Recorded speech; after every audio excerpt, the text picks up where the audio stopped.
Hi everyone. Work permit বিষয় নিয়ে প্রতারণা হচ্ছে। আপনারা কেন প্রতারিত হচ্ছেন?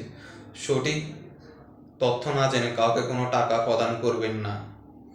বিশেষ করে বাংলাদেশ থেকে ওয়ার্ক পারমিট ভিসার জন্য বেশ কিছু লিমিটেশন রয়েছে। আপনার স্কিল, ভাষাগত যোগ্যতা এগুলো যদি আপনার না থাকে তাহলে ওয়ার্ক পারমিট ভিসা পাওয়া আপনার জন্য ইজি হবে না। সুতরাং কাউকে অগ্রিম টাকা প্রদান করবেন না। নাও ইট ইজ অস্ট্রেলিয়া ওয়ার্ক পারমিটের ক্ষেত্রে কিছু প্রতারণা হচ্ছে বাংলাদেশে। কিছু প্রতারক চক্র অ্যাডভান্স টাকা নিয়ে যাচ্ছে। তাদের রিকোয়ারমেন্টগুলো থাকে, ফর এক্সাম্পল কাজের ধরন, ফুড প্যাকেজিং, এরপর স্যালারি 2.5 থেকে 3 লাখ টাকা, থাকা, কোম্পানি, খাওয়া নিজ, প্রসেসিং সময় দিয়ে ওরা বেসিক্যালি 4 থেকে 5 মাস। এক্ষেত্রে পেমেন্ট সিস্টেমটা নিয়ে বলি। পেমেন্ট সিস্টেমটাতে আপনারা বুঝতে পারবেন।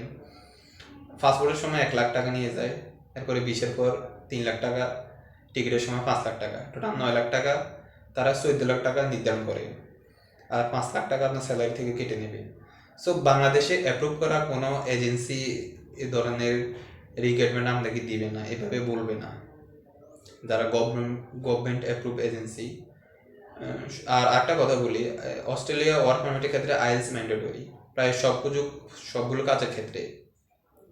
সুতরাং সঠিক তথ্য জানার জন্য আপনারা বাংলাদেশ ফরেন মিনিস্ট্রিতে যোগাযোগ করতে পারেন, অথবা যে দেশে যাবেন ওই দেশের এম্বাসিতে যোগাযোগ করতে পারবেন।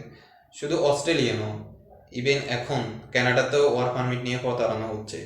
সুতরাং আপনি প্রতারিত হবেন না, কাউকে প্রতারিত হতে দিবেন না। ভালো থাকেন।